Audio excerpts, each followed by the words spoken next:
It is impossible to convey spiritual attainments by way of writing them, and then the reader will just receive it like that.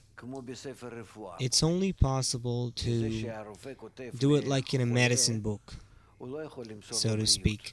When a doctor writes a book for a patient, he can't give him health. He can convey to him the advices that if he will carry them out, he will rise to the degree of being healthy. So this is what they're doing here. It's the same thing. They don't intend to picture the spiritual world for us. They don't intend to tell us about what's going on in the spiritual world.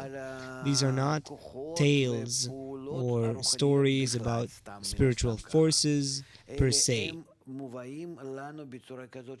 They are brought to us in a way that if we identify with what they are telling us, in that way we will be able to reformat our internality, our qualities and desires, intentions, inclinations, in a way that we will match godliness, spirituality.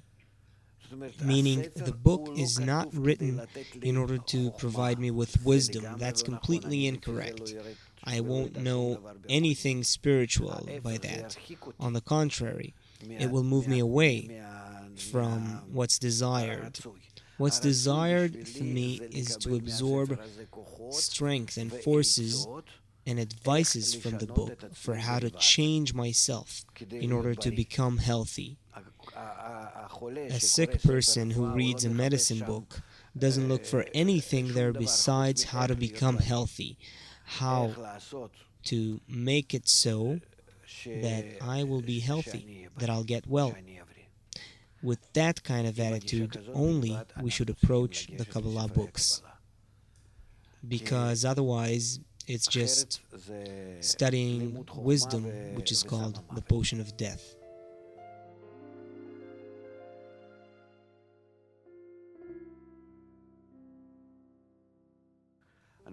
We have to understand that we are certainly in a unique situation because we are a special generation. We are the first generation to enter the general final correction.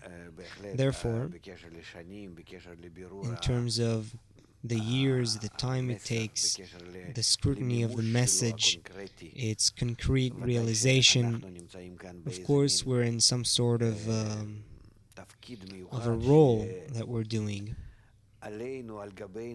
where it penetrates the other souls based on us, through us.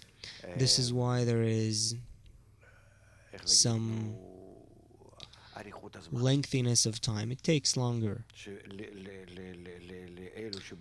For those who are just arriving and those who are joining us every month, let's say, for them it takes less time as it takes for us now, for instance.